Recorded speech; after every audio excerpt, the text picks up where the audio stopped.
sa Papa Dudut Stories, ikaw ay hindi nag-iisa.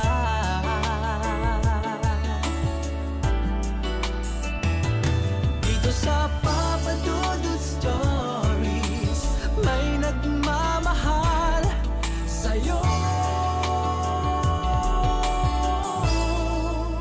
Papa Dudut Stories, Papa Dudut Stories. Dear Papa Dudut, sa lahat po ng mga nakatutok ngayon, huwag kalimutan na mag-like, mag-share at mag-subscribe.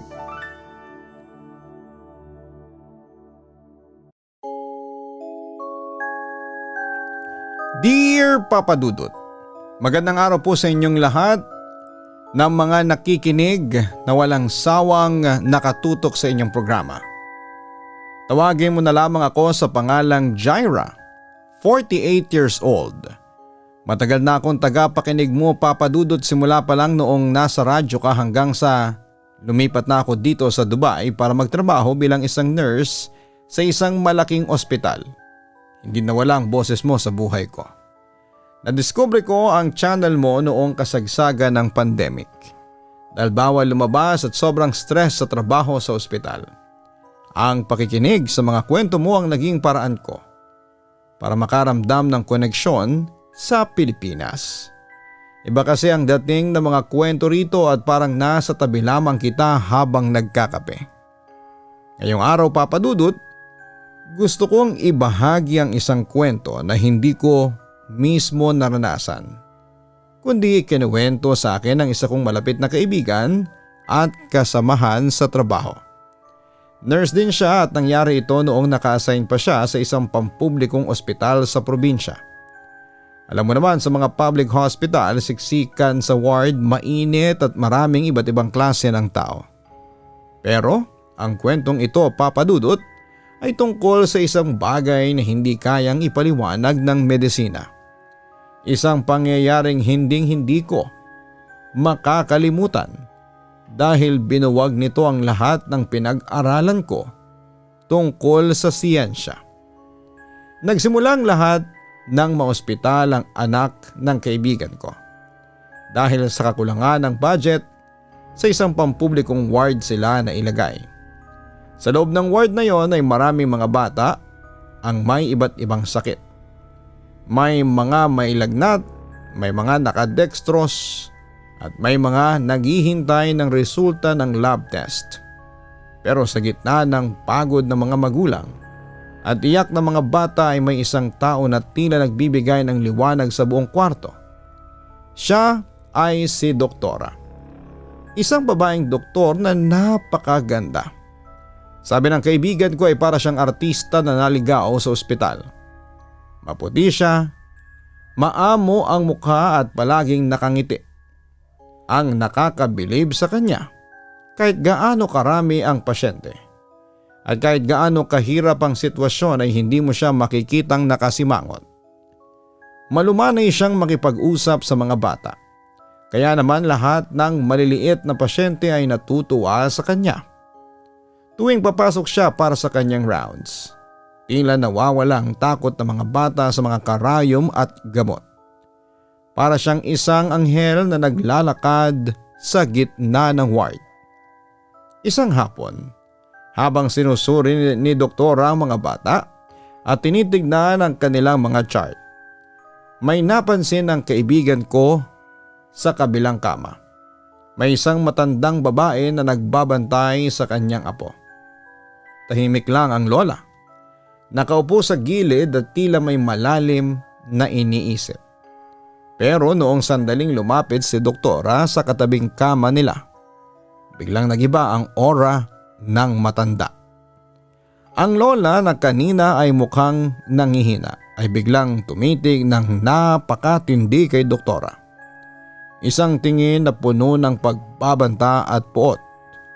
Hindi ito yung tingin ng isang pasyenteng naiinis sa doktor. Iba ito, Papa Dudut. Para siyang nakakita ng isang mortal na kaaway. habang si Doc ay abala sa pakikipag-usap ng malumanay sa isang pasyente. Ang matanda naman ay hindi inalis ang kanyang mga mata sa doktor na parang binabantayan ang bawat galaw nito sa loob ng ward.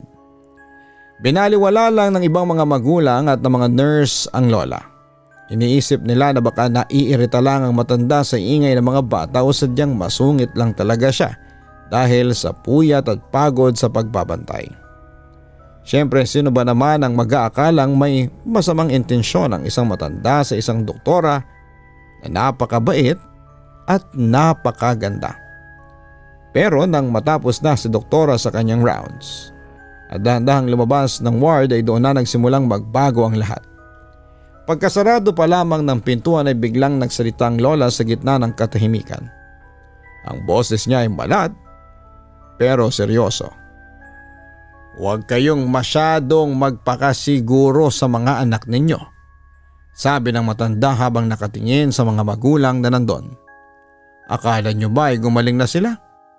Mag-ingat kayo dahil baka bukas ay bigla na lang silang mamatay kahit mukhang maayos na ang pakiramdam nila." Nagulat ang lahat. Ang ilan ay naggalit at sinabihan ng lola na huwag namang magsalita ng masama tungkol sa mga bata. Pero hindi natinag ang matanda. Tumingin siya ng diretsyo sa kanila at binitawan ng mga salitang nagpatahimik sa buong ward. "Ako ay isang albularyo mula sa malayong bayan," pahayag ng lola. "Alam ko ang amoy ng kamatayan at alam ko ang amoy ng hindi pantao. Yung magandang doktora na hinahangaan ninyo ay hindi yan anghel. Yan ay isang aswang na naghahanap ng pagkain dito sa loob ng ospital." Biglang nagkaroon ng bulungan sa ward. May mga tumawa ng mahina. May mga umiling. "Lola naman sa ganda ni doktora, aswang. Baka kayo po ang mukhang aswang dahil sa sungit ninyo." Biro ng isang tatay na nandun. Halos lahat sila ay hindi naniniwala. Mas pinapaniwalaan nila ang kanilang nakikita. Isang magandang doktor na nagliligtas ng buhay kesa sa sinabi ng isang matandang estranghero. Nanatiling kalmado ang lola sa kabila ng panunuya sa kanya. Dahan-dahan siyang tumayo at may dinukot sa kanyang bulsa. Isang malit na bagay yon na nakabalot sa lumang tela. Habang binubuksan niya ito ay nagsimula siyang bumulong ng isang orasyon. Sabi ng kaibigan ko, kahit mainit sa loob ng ward ay biglang tumayo ang lahat ng balahibo niya. Nang marinig ang bulong ng matanda, parang ang mga salita ay hindi galing sa mundong ito. Mabilis, matalim at nakakakilabot. Naglakad ang lola patungo sa pinto ng ward. Sinabit niya ang maliit na orasyon sa itaas ng hamba ng pintuan. Eksakto sa lugar kung saan ay kailangang dumaan ang sino mang papasok o lalabas. "Dito natin malalaman ang katotohanan," sabi pa ng lola. "Hindi kakayanin ng doktor ninyo ang kapangyarihan ng nakasabit na ito. Tingnan natin kung makakapasok pa siya rito mamayang gabi para sa kanyang midnight rounds." Hinayaan na lang daw ng mga tawang matanda. Sa isip nila ay baka nag-uulyanin lamang ito o sadyang mapamahiin. Pero nawala ang kaba sa dibdib ng ilan, lalo na ang kaibigan ko. Abang-abang lahat sa paglipas ng oras. Habang dumidilim ang paligid sa labas ng ospital at tumatahimik ang ward. Lahat sila ay may isang tanong sa isipan. Ano nga ba ang mangyayari kapag muling humakbang papasok ang magandang doktora? Lumipas ang ilang oras mula nang isabit ng lola ang orasyon sa itaas ng pinto. Halos lahat ng mga magulang ay hindi makatulog.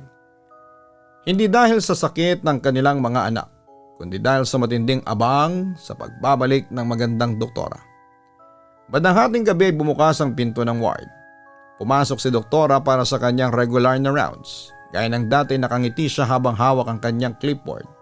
Mukhang fresh at amoy pabango pa bago siya tuluyang tumapak sa loob ng pinto. Pero sa isang iglap pa, padudot ng mismong sandali na dumaan siya sa ilalim ng hamba ng pintuan kung saan ay nakasabit ang orasyon. Biglang nagbago ang kanyang mukha. Nawala ang tamis ng kanyang ngiti at napalitan ito ng isang ekspresyon na parang may nararamdamang matinding discomfort sa buong katawan. Habang lumalapit siya sa unang kama para tingnan ang chart ng pasyente. Napansin ng lahat na nagsimula siyang magkamot. Nung una sa balikat lamang, tapos ay lumipat sa kanyang likod. Hanggang sa pati ang kanyang mga binti ay kinakamot na niya sa loob ng kanyang puting gown. Sinubukan pa rin ng doktora na maging profesional at pilit na tinatapos ang pag-check sa mga bata. Pero halatang hindi siya mapakali. Panay ang linga niya sa paligid at hindi tumitingin sa mga pasyente kundi parang may hinahanap na nanggugulo sa kanya. Hanggang sa dahan-dahan niyang tiningala ang kanyang ulo at nakita niya ang maliit na telang nakasabit sa itaas ng pinto. Doon na nagbago ang lahat, tumingin si doktora ng napakatapang at napakatalim sa direksyon ng lola na nakaupo sa kabilang kama. Nagkaroon ng isang mahabang titigan sa pagitan nilang dalawa. Ang lola ay nakaupo lamang ng tuwid. Walang takot. Habang si doktora naman ay tila nang gigigil sa galit pero may kasamang hirap. Napangisi ang lola. Isang ngisi na parang sinasabing huli ka. Dahil hindi na yata kaya ni doktor ang bigat na nararamdaman niya, siya ang unang nagbawi ng tingin. Dali-dali siyang lumabas ng ward nang hindi man lang nagpapaalam, nagbibilin sa mga magulang, bagay na hindi niya ginagawa dati. Dito na talaga nagsimulang maniwala ang mga magulang sa ward. Ang kaba sa loob ng kwarto ay parang pwedeng hiwain ng kutsilyo sa sobrang tindi. Lahat sila ay napatingin sa lola na tila ba ito na ang kanilang tanging pag-asa. Simula ng gabing yon, binabantayan na nila ang bawat kilos ni doktora tuwing papasok ito. Lagi na siyang nagmamadali at panay ang kamot sa kung saan saang bahagi ng katawan niya. Dahil marami na ang nagtatanong. Nagkwento na ang lola ng mas malalim. Ang sabi niya ay nakita raw niya sa mga mata ni doktora na ayaw sana nito ang kanyang kalagayan. Pero wala siyang magagawa. Sumpa raw ito ng kanilang pamilya. Ang pamilya daw ni doktora ay nasa ibang bansa at mayayaman. Pero ang kanyang ina ay matanda na at nahirapan na sa bigat ng bato o yung kapangyarihan na kailangang ipasa bago mamatay. Tinanggap daw ni doktora ang sumpa dahil naisip niya na bilang isang doktor ay napakadali para sa kanyang makuha ang mga prospect o mga biktima na kakainin ng lamang loob nang hindi pinaghihinalaan ng mga tao. Ang ospital ang naging supermarket niya ng mga sariwang organo. Dahil madali namang gawa ng death certificate ang mga batang mamamatay sa loob ng isang public hospital. Lalong lumalim ang takot ng kaibigan ko habang naririnig ang bawat detalye. Lalo na nang mabanggit ang opisina ni doktora na nasa dulo ng hallway ng ospital. Naikwento rin ng lola na may apo siyang nurse sa parehong ospital na yon. Isang gabi daw dahil bago pa lamang itong apo niya at hindi pa kabisado ang pasikot-sikot. Maling pinto ang napasukan niya. Akala niya kailangan niyang kumuha ng supply sa silid na yon pero ang opisina pala ni doktora ang napasok niya. Sumalubong daw sa nurse na yon ang isang napakasansang na amoy. Parang amoy ng katawan ng hayop. O kaya ay palengke na hindi nilinis ng matagal. Kahit madilim ay nakita niya sa mga shelf ni doktora mga bote na may lamang formalin. Pero hindi ito mga sample ng bakterya o gamot. Ang laman ng mga bote ay iba't ibang parte ng katawan ng tao. Mga daliri, maliit na puso at mga piraso ng atay. Agad na tumakbo palabas ang nurse na yon at hindi na muling nagpakita pa kay doktora.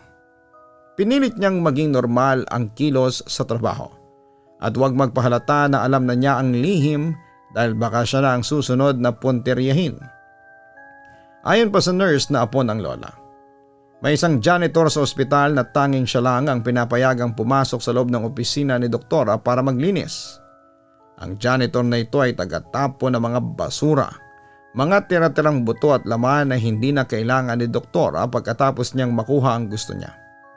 Napansin din ang kaibigan ko na madalas ngang tahimik ang janitor na yon. Lagi lamang itong nakayuko at may sariling mundo kapag nakikita nila sa hallway at laging may bitbit na itim na plastic bag na mukhang mabigat. Doon na pagtanto ng kaibigan ko ng buong sistema ng ospital ay maaring may mga taong sadyang nagbubulag-bulagan sa mga nangyayari. Baka nga may mga kasabwat pa sa loob para manatiling tago ang kanyang gawain. Ang akala nilang lugar ng kagalingan ay naging lugar para sa panganib para sa mga batang walang kalaban-laban. Habang nagpapatuloy ang rounds ni Doktora sa mga sumunod na araw, ang mga magulang sa ward ay parang mga sundalo na laging alerto. Hindi hinahayang mahiwalay ang kanilang paningin sa kanilang mga anak.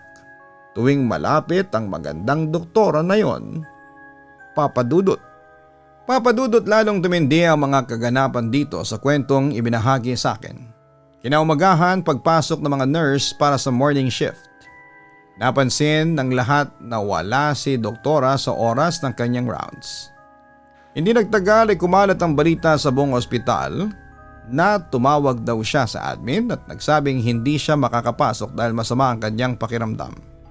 Sabi ng mga katrabaho niya, bigla na lang daw itong nanghina at hindi na halos makatayo sa sobrang bigat ng katawan. Pagkarinig noon ay napansin ng kasama ko na dahan-dahang napangiti ang lola na nakaupo sa kabilang kama. Alam ng matanda na ang orasyon na isinabit niya sa pinto ang dahilan kung bakit hindi na kayang tumapak ni doktora sa loob ng ward. Para sa lola, tagumpay yon dahil alam niyang pansamantalang ligtas sa mga bata sa kamay ng manunila na nagpapanggap na manggagamot. Pero alam niyo Papadudot, kahit nagdiwang ang lola, ay hindi pa rin naging kampante ang kaibigan ko at ang iba pang mga magulang. Alam kasi nila na ang gutom ng isang aswang ay hindi basta-basta mapipigilan ng isang pirasong orasyon lamang. Lalo lamang itong magagalit at maghahanap ng ibang paraan para makakuha ng biktima. Nang gabing yon, habang ang lahat sa ward ay pilit na nagpapahinga, ang kaibigan ko ay nanatiling gising sa gitna ng katahimikan ng madaling araw. Nakarinig siya ng kakaibang tunog mula sa labas. Isang mahinang pakpak ng malalaking pakpak ang narinig niya malapit sa bintana ng ward. Nang dahan-dahan niyang hinawi ang kurtina, nakita niyang isang napakalaking ibon, kulay itim na nakadapo sa sanga ng puno ng nara sa tapat mismo ng kanilang kwarto. Ang ibon na yon ay hindi gumagalaw. Nakatitig lamang ito ng diretsyo sa loob ng ward na parang may pinipiling bata na susunod na bibiktimahin. Ang lola naman ay hindi rin natulog ng gabing yon. Nakaupo lamang siya sa sahig sa tabi ng kama ng kanyang apo. Hawak ang kanyang rosaryo sa isang kamay at ang mga bote ng gamot sa kabila. Kahit matanda na siya, dilat na dilat ang kanyang mga mata at panay ang bulong niya ng mga panalangin. Maya-maya ay narinig nila ang mahinang kaluskos sa mga glass window ng ward na parang may gustong pumasok o may kumakamot sa salamin. Pero dahil sa mga proteksyong nilagay ng matanda sa bawat sulok ng silid ay hindi makalapit ang kung anuman ang nasa labas. Hanggang sa sumikat ang araw na natiling gising ang lola para bantayan ang bawat hininga ng mga bata sa loob. Habang nangyayari ito sa ward, ang apo naman ng lola na nurse sa kabilang floor ay nagsimula na ring makaranas ng kababalaghan. Habang nasa nurse station siya at nag-aayos ng mga chart, tumunog ang telepono. Pagsagot daw niya, isang boses na parang galing sa ilalim ng lupa ang narinig niya. Paos, malalim at nakakanginig ng laman. "Bakit ka pumasok sa opisina ko nang walang pahintulot?" tanong ng boses sa kabilang linya. Hindi na nakasagot ang nurse at agad niyang ibinaba ang telepono. Dahil alam niyang boses yon ni doktora. Pero hindi na ito ang malumanay na boses na naririnig nila noon. Simula noon ay naging bangungot na ang bawat shift ng nurse na yon. Tuwing umaga bago siya mag-time in, pagbubukas niya ng kanyang locker, lagi siyang nakakakita ng mga sariwang patak ng dugo sa ibabaw ng kanyang mga gamit.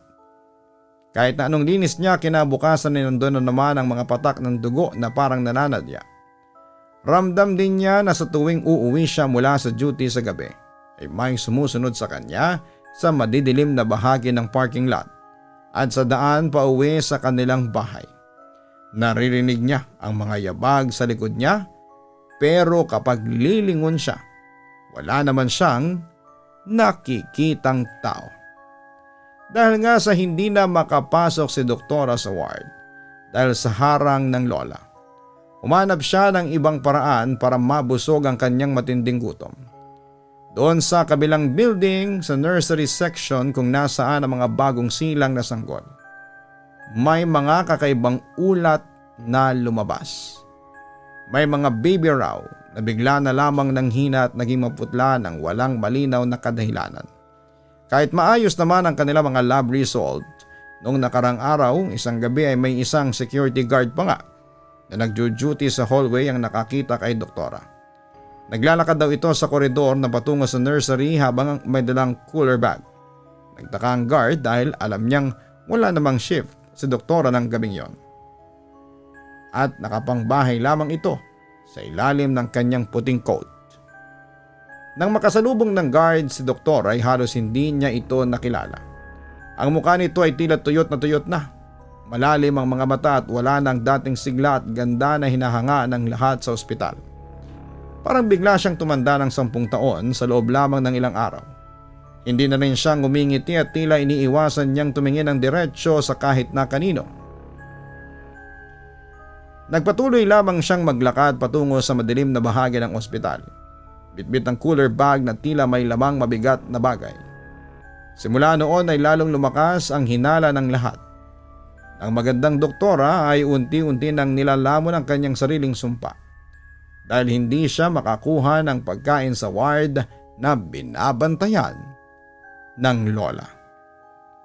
Matapos ang ilang araw na hindi pagpasok ni Doktor ay nagdesisyon ang lola na hindi sapat na naitaboy lamang siya. Sabi ng matanda ay kailangang makuha o masira ang bato mula sa loob ni Doktora para tuluyan itong mapatigil. Ang batong ito ay pinagmumula ng kanyang kapangyarihan at sumpa.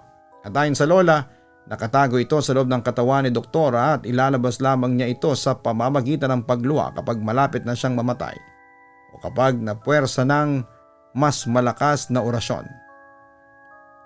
Pinano nila ang isang paraan para mapuwersa ang Doktora.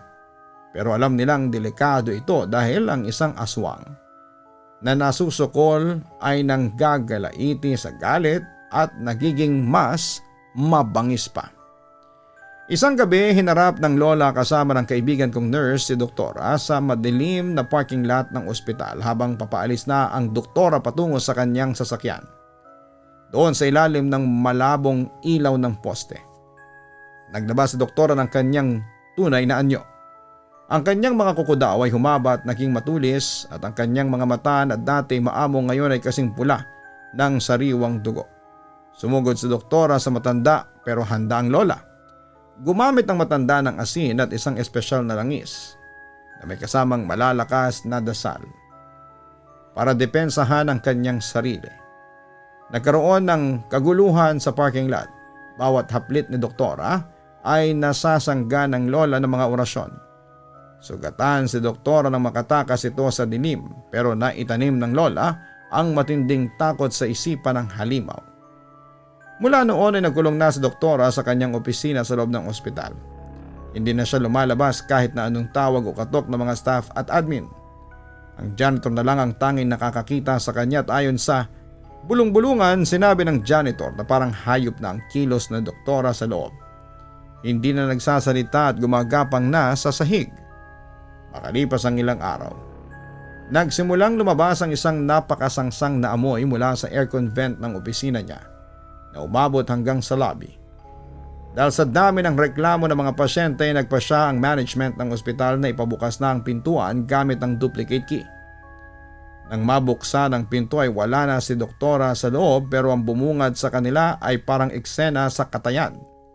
Ang paligid ay puno ng mga buto at malilinis na ang pagkakahimay at mga bote ng organs na nakababad pa sa formalin.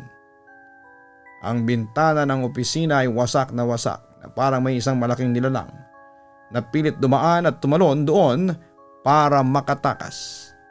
Nakita rin ng mga pulis ang ID ni doktora na nakalubog sa isang balde ng dugo sa gilid ng mesa. Simula noon, pati ang janitor ay bigla na ring nawala at hindi na mahagilap ng kahit na sino. Sinabing tumakas si doktora patungo sa mga liblib na bahagi ng probinsya kung nasaan ang kanyang pamilya para doon magpalakas. May mga ulat ang mga residente sa paligid ng gubat na may naririnig silang mga sigaw sa gabi at hindi katulad ng isang pangkaraniwang hayop.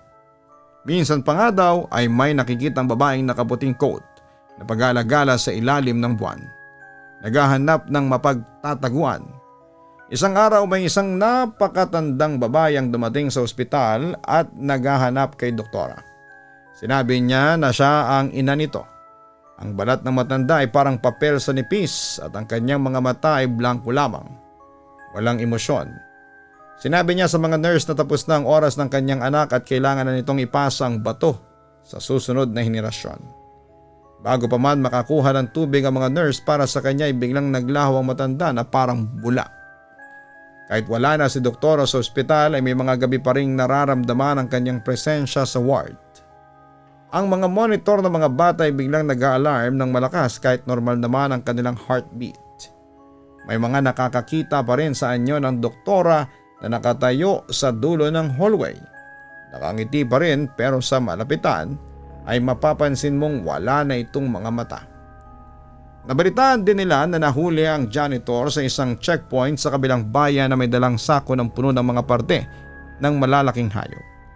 Sa presinto inamin niya na siyang taga-supply ni doktora kapalit ng mahabang buhay at proteksyon. Ikinuwento rin niya ang isang nakakakilabot na katotohanan. Si doktora ay hindi lang nag-iisa. Bahagi raw siya ng isang malaking organisasyon ng mga profesional na aswang. May mga abogado, inhinyero at iba pang mga professionals na kabilang sa kanilang grupo na nagtatago sa likod ng mataas na titulo para makakuha ng biktima ng hindi na paghihinalaan. Nakakakilabot ang kwento na yon na hanggang ngayon ay mahirap paniwalaan pero ramdam ko na totoong nangyari. Nakakalat lamang sila sa ating paligid at karamihan sa kanila ay profesional, Papa Dudut. Salamat po sa oras ng pagbasa ng aking kwento. Ang inyong masugid na tagapakinig, Jaira. Ang unang aral dito ay ang mapanuring pag-iisip. Huwag tayong basta-bastang magpapasilaw sa panlabas na anyo. Si doktora ay maganda, matalino at mukhang anghel. Pero sa likod ng kanyang puting coat ay isang manunila. Sa totoong buhay, hindi lang ito tungkol sa aswang. Minsan ang mga taong pinagkakatiwalaan natin dahil sa kanilang katayuan sa buhay ang siya pang may bitbit na masamang intensyon. Gamitin natin ang ating instinct o yung tinatawag nating kutob. Pangalawa, ang kahalagahan ng pagbabantay. Ang lola sa kwento ay hindi natakot na magsalita kahit na pinagtatawanan siya ng iba. Minsan po ay kailangan nating maging boses ng babala kahit na tila hindi tayo pinapaniwalaan. Ang pagmamalasakit sa kapwa, lalo na sa mga bata na walang kalaban-laban ay isang responsibilidad nating lahat. At uli ang pagtanggap po na ang kasamaan ay mapanlin lang. Sabi nga ng lola, ang mga aswang ngayon ay hindi na lamang sa gubat nakatira. Nasa syudad na sila. May mga titulo at bihis na bihis. Ang aral dito ay ang manatiling gising ang ating diwa. Huwag nating hayaang mabulag tayo sa mga perpektong imahe na ipinapakita sa atin. Sa dulo ng araw ang katotohanan ang laging lalabas. Gaano man ito subukang baguhin o itago. Salamat kay Jaira sa pagbabahagi ng kwentong ito na magsisilbing babala sa ating lahat. Mag-ingat kayo palagi sa inyong mga duty.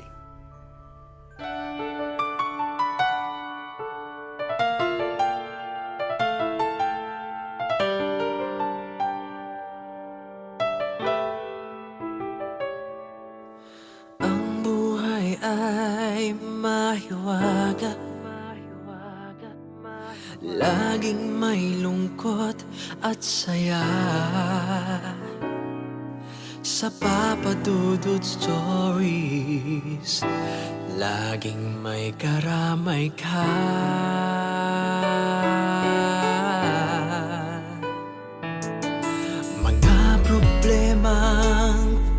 mabigat. Dito ay pakikinggan ka sa Papa Dudut Stories. Kami ay iyong kasama. Dito sa Papa Dudut Stories, ikaw ay hindi nag-iisa.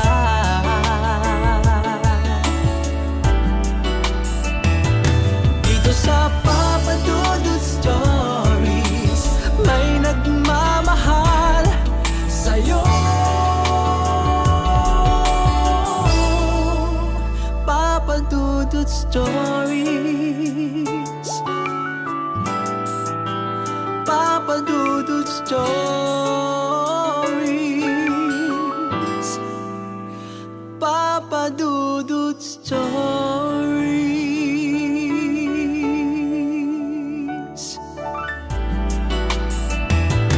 Dito sa Papa Dudut Stories, may nagmamahal sa'yo. Papa Dudut Stories, Papa Dudut Stories. Hello mga ka-online, si Papa Dudut po ito. Nag-enjoy ka ba sa ating kwento ngayong araw? Huwag kalimutan na i-share, mag-like at mag-subscribe. Maraming salamat po